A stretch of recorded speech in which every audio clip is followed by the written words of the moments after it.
The Red River flows through Winnipeg, a silent witness to history. Its waters have seen centuries of change, from the days of early Indigenous settlements to the bustling modern city it is today. Its currents whisper tales of joy and sorrow, carrying echoes of the past. The river is a living archive, holding within its depths the stories of those who have come and gone, their lives intertwined with its flow. One such echo belongs to April Carpenter, a young Indigenous woman whose life was tragically cut short. Her story is one of many, but it stands out as a poignant reminder of the ongoing struggles faced by Indigenous communities. Her story, like the river itself, winds through the heart of the city, a stark reminder of the injustices faced by Indigenous women and girls. The Red River, with its meandering path, mirrors the complex and often painful journey of these communities. April's disappearance and death sent ripples of grief and outrage across the nation, exposing a deep-seated wound in the fabric of Canadian society. Her loss was felt deeply, not just by her family and friends, but by a nation grappling with its own history of systemic inequality. April's story is not an isolated incident. It is a tragic echo of countless others, each one a stark reminder of the systemic failures that disproportionately impact Indigenous communities. These stories, often overlooked, are a call to action for all of us. Her memory fuels a growing movement demanding justice, accountability, and an end to the violence. Across the country, people are coming together to advocate for change, to ensure that no more lives are lost to such senseless violence. The Red River, now a silent guardian of her memory, carries her story forward, urging us to listen, to act, and to never forget. It stands as a symbol of justice, a reminder that we must continue to fight for a future where all can live in safety and dignity. April Carpenter was a vibrant young woman with dreams as vast as the prairie sky. Her eyes sparkled with the light of 1,000 possibilities, and her heart was filled with an unyielding hope for the future. She loved music, her laughter echoing through her family's home as she sang along to her favorite songs. Music was her escape, her solace, and her way of connecting with the world around her. April dreamed of becoming a nurse, driven by a deep compassion to care for others. She wanted to make a difference, to heal and to comfort. Her dedication to her studies was unwavering, and she spent countless hours volunteering at local clinics, learning and growing. Her family remembers her infectious smile, her kindness, and her unwavering determination. They recall the late nights she spent studying, the early mornings she woke up to help others, and the endless energy she poured into everything she did. April's warmth extended beyond her immediate family.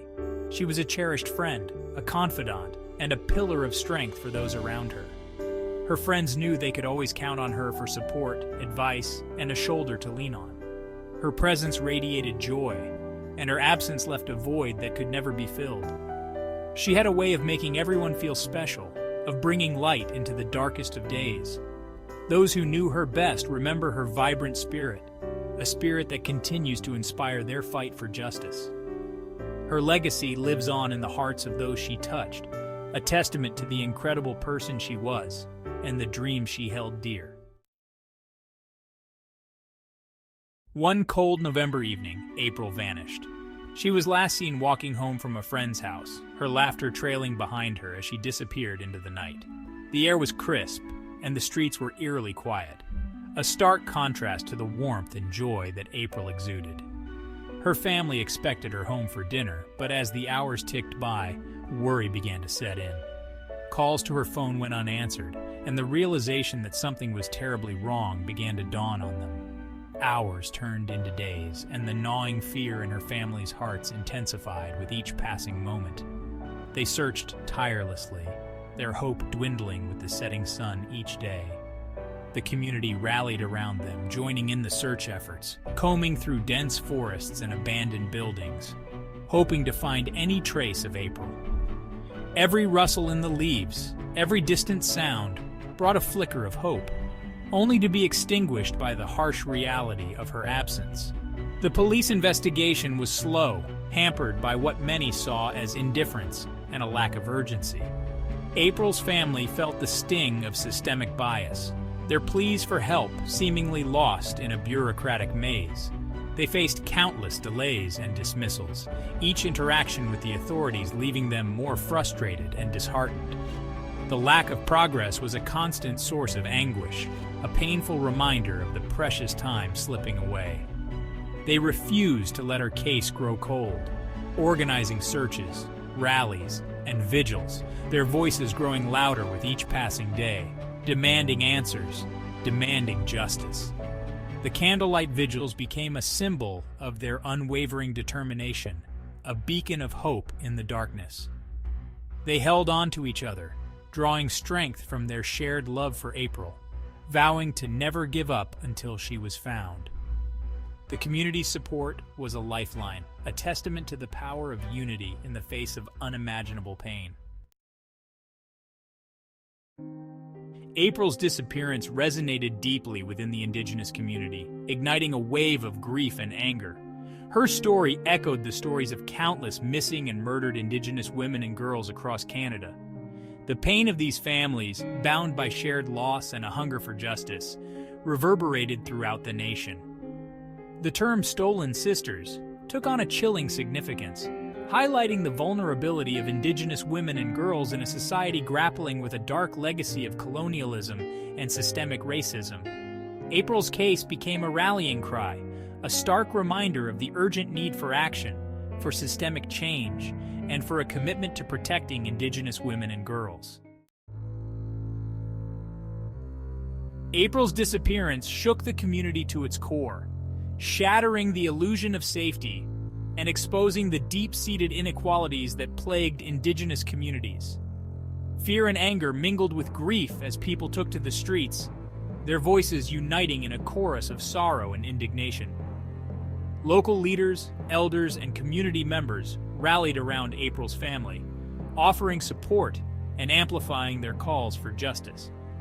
The tragedy became a catalyst for community mobilization, sparking conversations about systemic racism, police accountability, and the need for meaningful reconciliation. Weeks turned into months, and the search for April continued. Her family, their hearts heavy with grief, refused to give up hope. They organized rallies, met with government officials, and kept April's story alive in the media, their determination fueled by the love for their daughter and the pursuit of justice. Their unwavering commitment began to yield results. Public pressure mounted, forcing authorities to intensify their investigation. The case gained national attention, shining a spotlight on the broader issue of missing and murdered Indigenous women and girls in Canada. April's story laid bare the systemic inequalities and injustices that have plagued Indigenous communities for generations. The legacy of colonialism, residential schools, and ongoing discrimination created a climate of vulnerability, disproportionately impacting Indigenous women and girls. The lack of adequate housing, access to health care, and economic opportunities further exacerbated these vulnerabilities, leaving many Indigenous women and girls at increased risk of violence and exploitation. April's story became a tragic reminder of the urgent need to address these systemic issues and create a safer future for Indigenous women and girls. The discovery of April's remains brought a heartbreaking end to the search, but it ignited a new wave of grief and outrage. The news sent shockwaves through the community, confirming their worst fears and deepening the collective wound of loss. April's death became a symbol of a national tragedy, a stark reminder of the countless Indigenous women and girls whose lives were cut short. Her story fueled a growing movement demanding justice, accountability, and a commitment to ending the violence against Indigenous women and girls. April Carpenter's story is a call to action, a plea for justice, and a demand for change. It is a reminder that we can no longer afford to be silent in the face of such injustice. We must amplify the voices of Indigenous women and girls, demand accountability from those in power, and work tirelessly to dismantle the systems that perpetuate this violence.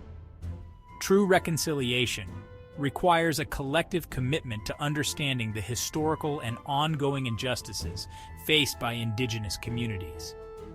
It demands that we listen to the stories of survivors, families, and communities impacted by this tragedy and work together to create a future where Indigenous women and girls are safe, respected, and valued. The fight for justice for April Carpenter continues. Her legacy lives on in the hearts of her family, her community, and all those who refuse to let her story be forgotten. She is remembered for her laughter, her kindness, her dreams, and her unwavering spirit. Her story serves as a powerful reminder of the urgent need to address the systemic issues that contribute to the violence against Indigenous women and girls. We honor April's memory by continuing the fight for justice, equality, and a future where all Indigenous women and girls can live their lives free from fear and violence.